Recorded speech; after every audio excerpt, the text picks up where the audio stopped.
Ayan, may po nagabi sa iyo na tanan. So, isa pong munting video po ang inyong mapapanood ngayong gabi.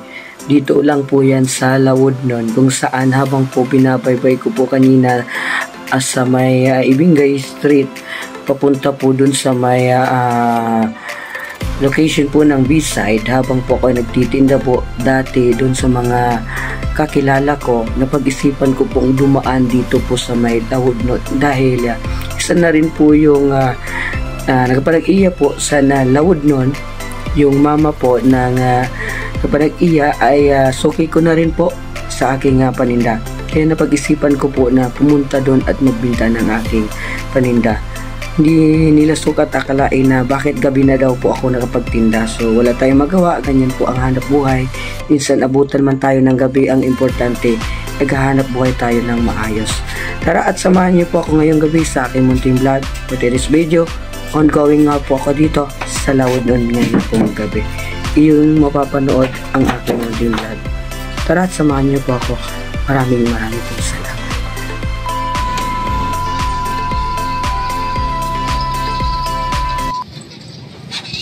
Lawodnon Tapsi Bar, located at Robledo Boulevard, Masbate City. Ayan, narito na po ako ngayon sa main front ng Lawodnon, kung saan ito na nga po, nagsisimula na po tayo makapag-vlog dito po sa location po ng Lawodnon. Shoutout po sa ating mga kapwa Masbateño. Magandang gabi po sa inyong lahat. Ako po ay nagbabati po ng taos-pusong pagbabati po sa aton mga kamasbateño. Kung sa ngayong gabi ay narito tayo ngayon, hindi lang naman ako ang narito ngayon. Meron din po tayong mga kapwa masbateño na narito ngayon po sa Lawodnon upang mag-inuman kasama po ang kanilang mga kaibigan at mga katrabaho ngayong pong gabi.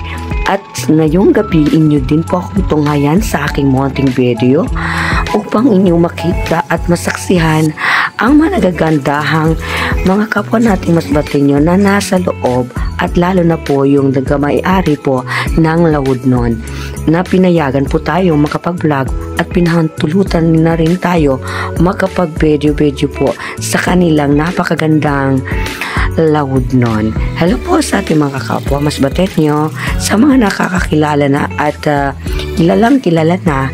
Alam ko hindi naman po ito bago na sa inyo ang location na ito, pero ito lang naman po ang masasabi, no, sa ating mga kapwa masbateño na nariyan pa rin po sa Maynila.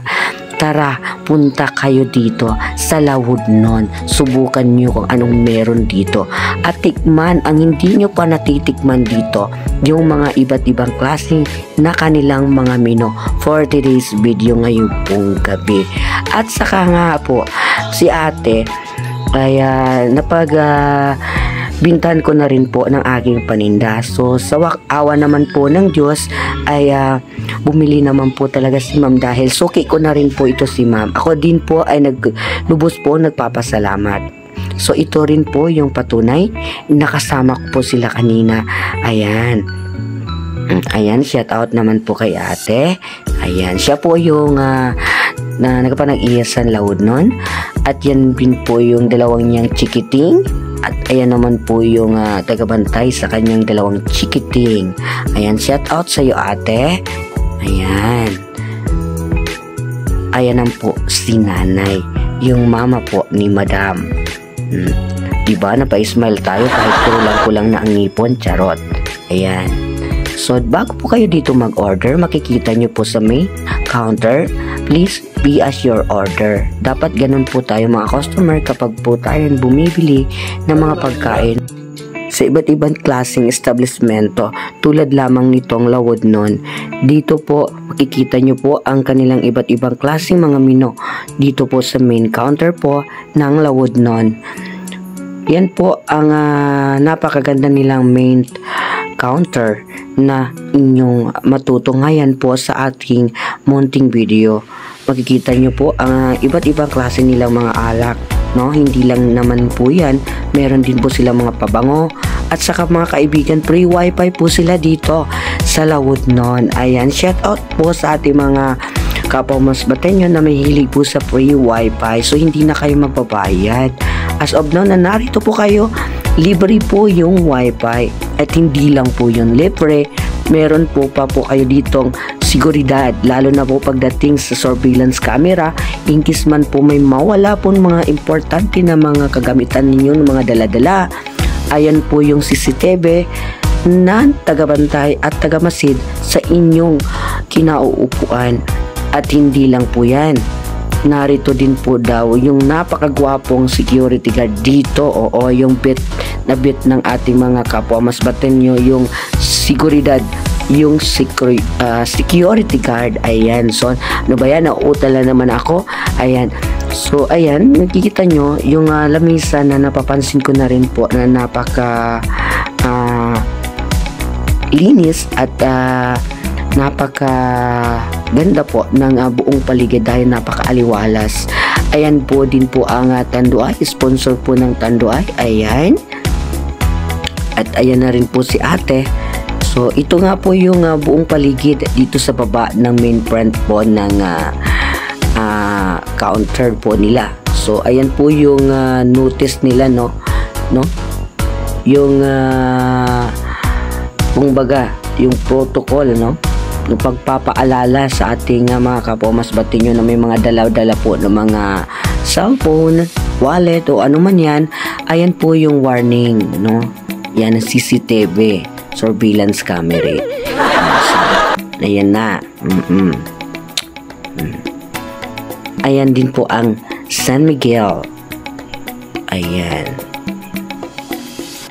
So yung sa taas na yan, pagkaalam ko yan po din po yung sa taas ng beef. Yun ang nagtitinda po ng beef na yan. Iba-ibang klaseng beef yan. O, sa mga mahilig po mag-beef, punta lang din po kayo dito sa Lawod nun. Meron din po sila ditong beef. Ako hindi ako mahilig po sa mga ganyan, no? Kahit nga po sa UC. Pero sa mga sanay po sa mga ganito, ayan. So makita nyo po, not allowed yung firearm. Yung firearm. Yung baril, hindi po allowed po yung mga tulad lamang ng mga ganito, lalo na po yung mga patalim, dahil para iwas po sa mga, alam nyo naman, kapag lasing na hindi na nasa mabuting katinoan ng isip minsan. Pero yung iba na kayang-kaya po mga kaibigan ang kanilang mga sarili, alam nila kung ano yung gagawin kapag sila lasing na, hindi na sila pwede pang pagsabihan dahil alam na nila kung ano yung dapat nilang gawin kapag sila'y lasing. Pero yung mga hindi talaga sumusunod, yung hindi na masaway kapag lasing na, minsan talaga ayan nagkakaroon ng kaguluhan. So ito talaga pagdating sa usapang bar, hindi talaga maiwasan na minsan po meron po kayong makikita na hindi magaganda dahil hindi po pare-pareho yung mga tao kapag nalalasing na, lalo na po kapag may problema. So pumunta tayo sa bar para mag-gimmick, kalimutan yung problema. Pero kung nagpunta lang naman po tayo sa bar upang manggulo, hindi po yun maganda. Makakaperwisyo po tayo na ating kapwa mas batenyo. Dapat wag po tayong ganyan. So sa ating mga kapwa mas batenyo na mahilig sa mga hindi magagandang gawain, no? Hindi magagandang asal, pasintabi po. Wag nyo po yung gayahin at wag nyo pong ituloy yan na gawin nyo po sa mga bar tulad lamang ng ganito. Ayan. So ayan po yung kanta 5 nila habang mga kapwa mas batenyo natin tumatagay-tagay. Ayan. So galing siguro yan sa mga iba't ibang klaseng trabaho, ika nga. Ayan. So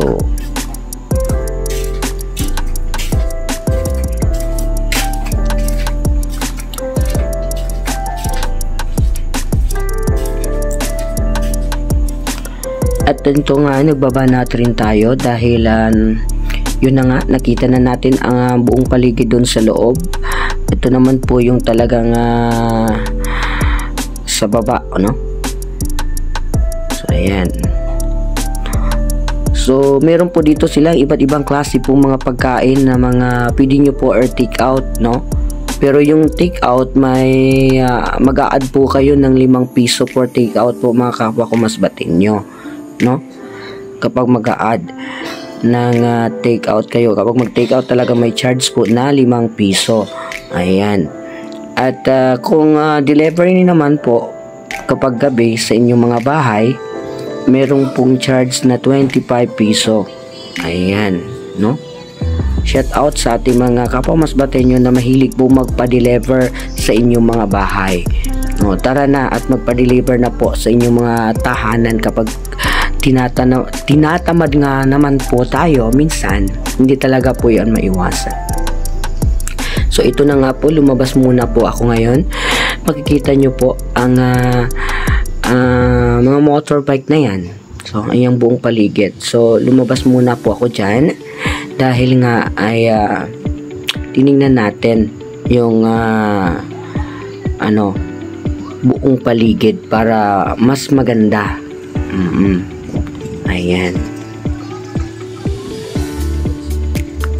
Shoutout nga pa ulit na mga parainom sa ating mga kapwa masbateño na mahilig sa tagay. Shoutouts lalo na kapag Friday, no, na mahilig po mag Friday night. Sa pagkakaalam ko, kapag Friday punong-puno po ng customer po itong Lawod noon. Ayan, sa ating mga kapwa masbateño na mahilig talaga sa mga ganitong gimikan. Ayan, shoutout po sa inyo. Ayan. At meron din po sila ditong silog, no? Or take out yung silog. Pwede kayo mag-order ng pangmaramihan. Ayan. So napakaganda po mga kapwa ko masbateño ng main brand nila dito sa labas. Ayan. So nagpapasalamat ako kay ma'am sa pahintulot na makapag-video nga po tayo dito sa location po ng Lawod noon. Ayan. So ayan, kikita nyo po. And meron po silang tindahan kung gusto na rin nyo pong makapagbili dito po sa Bagong Bayan. So meron din po sila ditong Lawod noon, itong sari-sari store dito banda po sa may hindi po gaano kalayo sa may talipapa po ng Bagong Bayan. So andyan po yung sari-sari store po ng Lawod noon. So ayan, balik ulit tayo. Ayan, so sa ngayong gabi hindi pa po gaano karami yung tao sa loob. So hanggang dito na lang po yung video. Ayan, yung mga pulutan na makikita nyo po. Thank you for watching.